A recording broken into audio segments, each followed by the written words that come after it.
So I'd like to tell you all a bit about how I got here. I was born in Zimbabwe and I moved to the United Kingdom 20 years ago when I was 4 years old. Believe it or not, when I first moved to Britain, I could not speak much English. And we moved here because my dad got a job as a social worker. He grew up in the middle of nowhere in Zimbabwe with very few opportunities at his fingertips. And he was the first person in his village to graduate with a university degree. And he managed to change his family's life with hard work and determination. And that is where I get my own determination to work hard and change the world.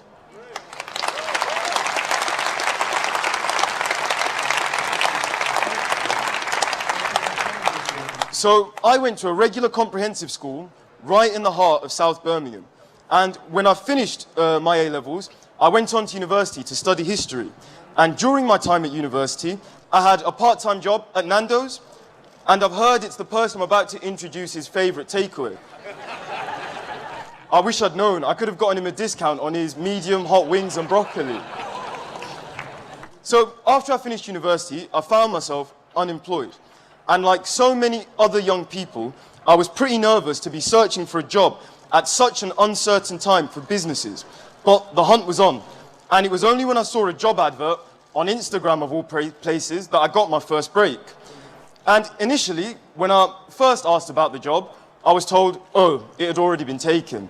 However, there was a slight glimmer of hope because the company offered me a few weeks of work experience. And then on my last day of work experience, when I was getting ready to pack up my desk and say goodbye to all the amazing people that I'd met, my manager called me into his office and said, things are pretty tough at the minute, but we'd like to keep you on through something called Kickstart. And that is how I became RMF Group's first Kickstarter.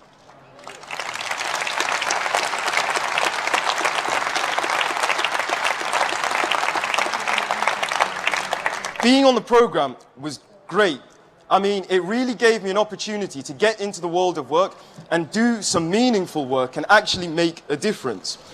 And then that's not all. Once the 6 months of the Kickstart scheme had finished, I was offered the position as team lead of a whole group of Kickstarters. So you could sort of call me the Kickstarter in chief now.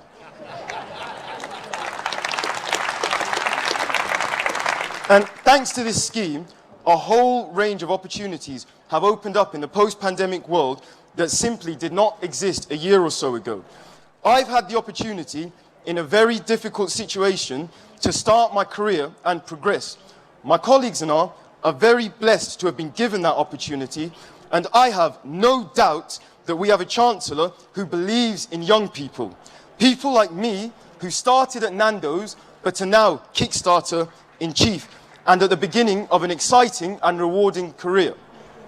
I believe with the right approach, with inclusivity, compassion and hard work, we can change this country for the better and look to the future. And this Conservative government knows how. And now let me introduce you to someone who represents all of those qualities and much more.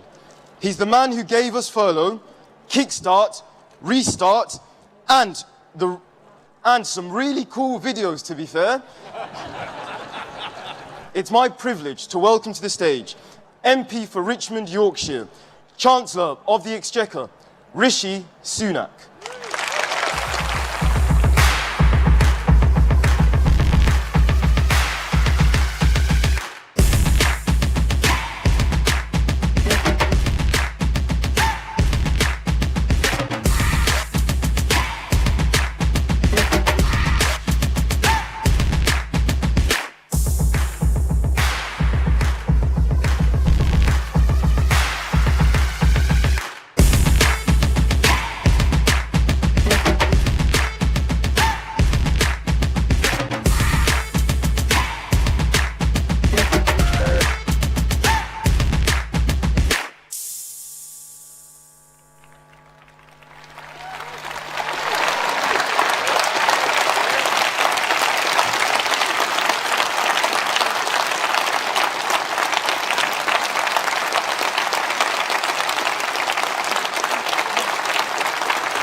Whatever it takes.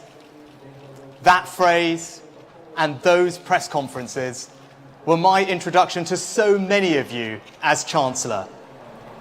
It was daunting to face such a challenge in my first days in office. And what it also meant is that more than a year has gone by before I'd have the chance to meet you all properly. And that's why these last few days have been such a joy, meeting you all face to face and hearing so many of you say to me, "Wow, you're even shorter in real life."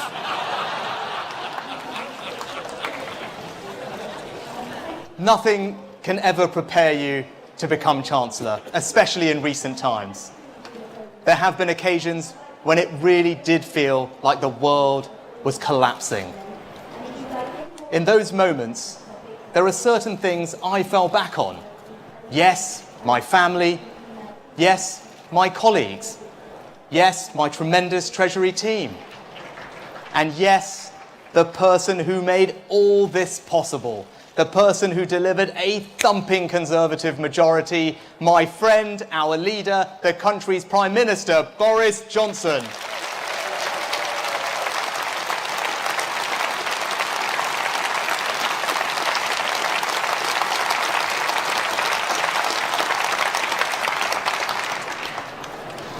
But the other thing I fell back on is something we all have in this room. Our values, our conservative values. I believe in some straightforward things.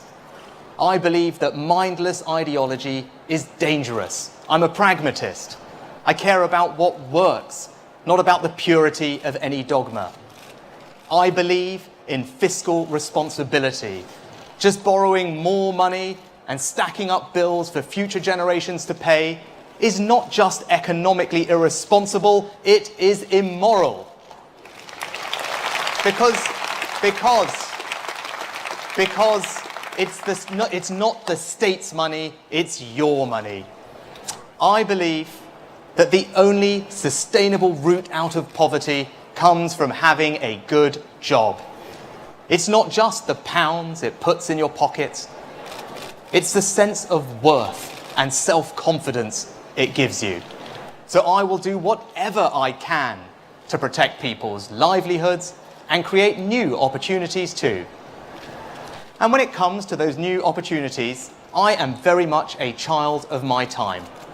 I spent the formative years of my career working around technology companies in California. And I believe the world is at the beginning of a new age of technological progress, which can bring jobs, wealth, and transformed lives. So, pragmatism, fiscal responsibility, a belief in work, and an unshakable optimism about the future. This is who I am. This is what I stand for. This is what it will take, and we will do whatever it takes.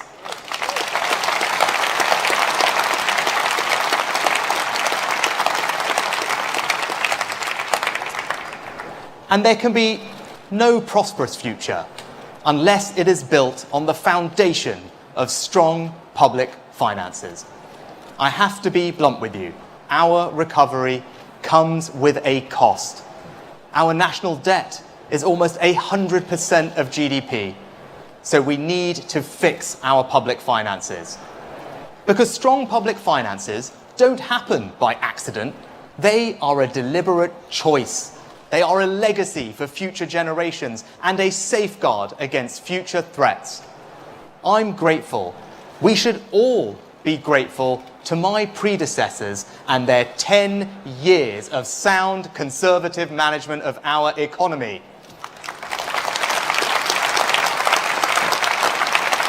They believed in fiscal responsibility. I believe in fiscal responsibility, and everyone in this hall does too. And whilst I know tax rises are unpopular, some will even say unconservative, I'll tell you what is unconservative. Unfunded pledges, reckless borrowing and soaring debt. Anyone who tells you that you can borrow more today and tomorrow will simply sort itself out just doesn't care about the future. So yes, I want tax cuts, but in order to do that, our public finances must be put back on a sustainable footing. Now, Labour's track record on the public finances speaks for itself.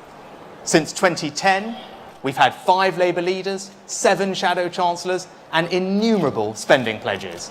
And in all that time, they still haven't got the message. The British people won't trust a party that isn't serious with their money. And that's why they vote Conservative.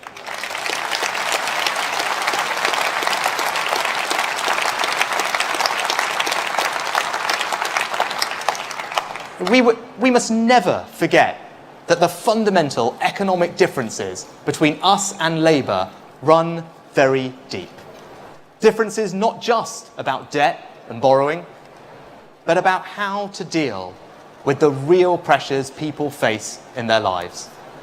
And right now, we are facing challenges to supply chains, not just here, but right around the world. And we are determined to tackle them head on. But tackling the cost of living isn't just a political soundbite. It's one of the central missions of this Conservative government. Picture this. You're a young family.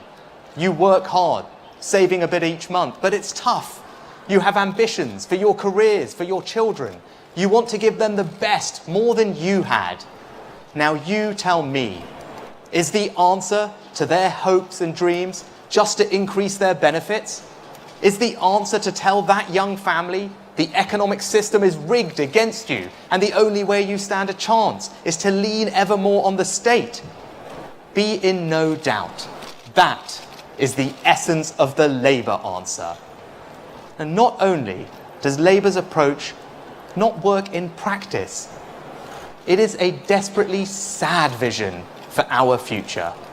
But there is an alternative. An approach focused on good work, better skills, and higher wages. Approach that says, yes, we believe in you, we will help you, and you will succeed. And better still, it's more than words. It's a plan in action, a Conservative plan, and conference, it is working.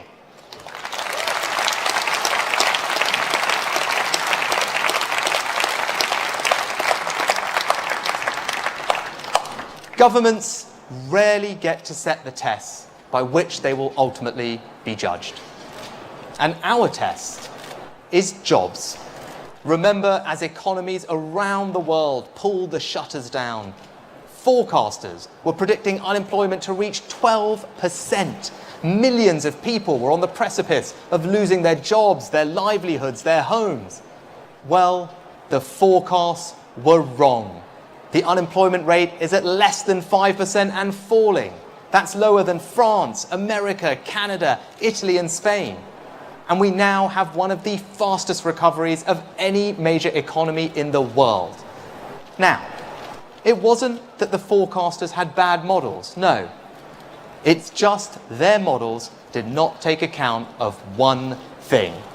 And that was this Conservative government, our will to act, and our plan to deliver.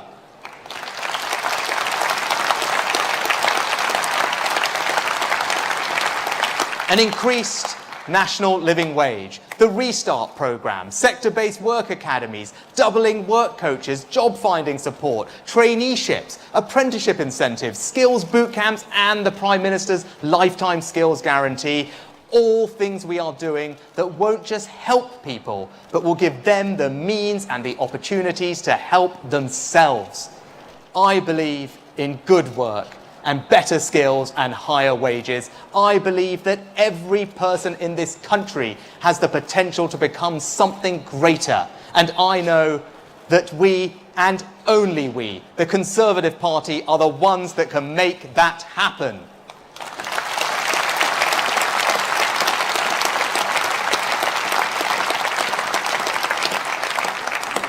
And our economy cannot be what we need it to be without the courage, creativity, and sheer force of will that each new generation brings.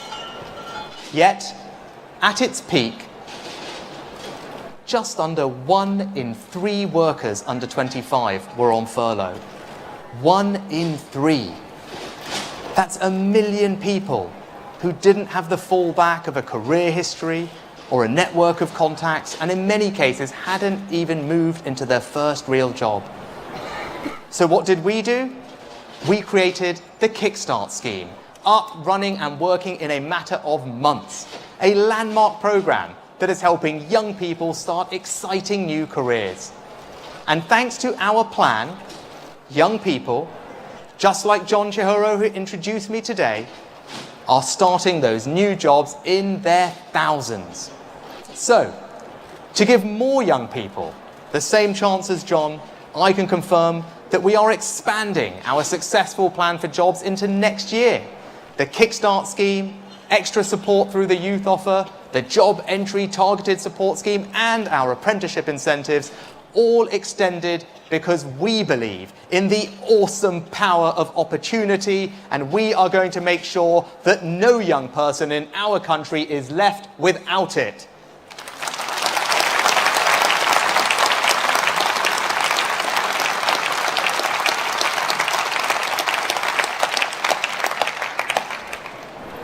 But what we do today means little if we don't also have a plan for tomorrow, a plan for the future, a future economy shaped by the forces of science, technology, and imagination. The years I spent in California left a lasting mark on me, working with some of the most innovative and exciting people in finance and technology, watching ideas become reality, seeing entrepreneurs build new teams. It's not just about the money. I saw a culture, a mindset which was unafraid to challenge itself, reward hard work, and was open to all those with the talent to achieve.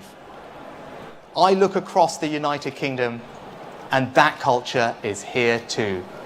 In the young people I've already spoken about today, unencumbered by timidity and orthodoxy. And it's there in our willingness to take risks, not just on companies, but on people. People with the raw potential to create a wave of the most dynamic, high-growth companies, a wave that will reach the farthest corners of the world.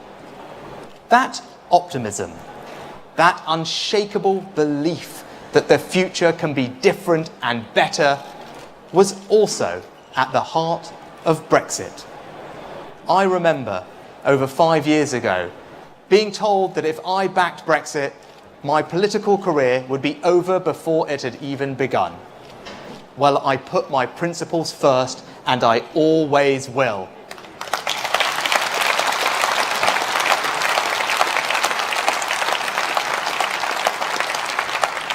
I was proud to back Brexit, proud to back Leave. And that's because, despite the challenges, in the long term, I believe the agility, flexibility, and freedom provided by Brexit would be more valuable in a 21st century global economy than just proximity to a market. That in the long term, a renewed culture of enterprise, willingness to take risks and be imaginative would inspire changes in the way we do things at home. Brexit was never just about the things we couldn't do. It was also about the things we didn't do.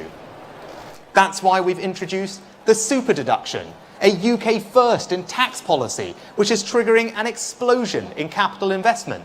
That's why we created the Help to Grow scheme, another UK first, to help small and medium-sized companies digitise, skill up and scale up. That's why we launched the Future Fund, another UK first in government investment, backing high potential startups. My point is this. Even if you can't see it yet, I assure you, the future is here. Last year alone, the UK attracted more venture capital investment to our startups than France and Germany combined. And, along with enhanced infrastructure and improved skills, we are going to make this country not just a science superpower, not just the best place in the world to do business. I believe we are going to make the United Kingdom the most exciting place in the planet.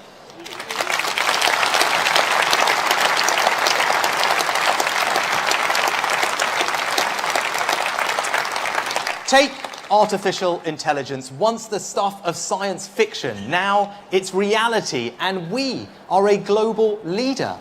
The steam engine kicked off the Industrial Revolution. Computers delivered automation. The internet brought information exchange. And as the latest general-purpose technology, AI has the potential to transform whole economies and societies. If artificial intelligence were to contribute just the average productivity increase of those three technologies, that will be worth around £200 billion a year to our economy.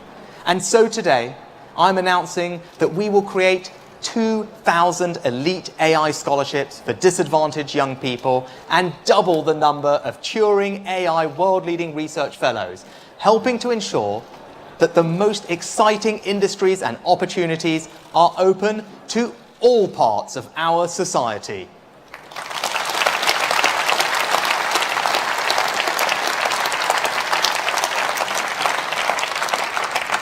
New policy focused on innovative technology, supporting jobs for the next generation, a sign of our ambition for the future. Because that's why we are here. All of us. That's why we became members of the Conservative Party. That's why you all give up so much of your time sacrificing things that are important to you in order to help build a better future. You know, the longer I spend in this job, the more I realise that the worst parts of politics are driven by fear. Fear of change.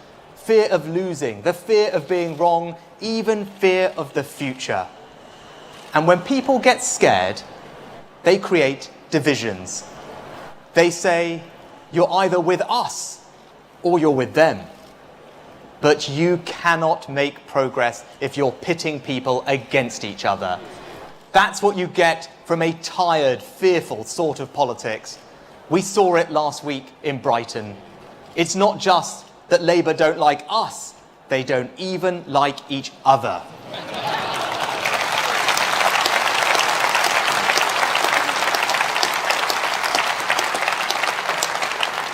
Whereas we, the Conservatives, are now and always will be the party of business and the party of the worker, the party of the private sector and the public sector, a party for the old and the young. The British people want a party that can get things done. So, at just the moment when it feels like we've done enough, that we've gotten through, that we can take a rest, we must not stop. Now is the time to show them that our plan will deliver, and now is the time, at last, at long last, to finally turn to the future. Thank you.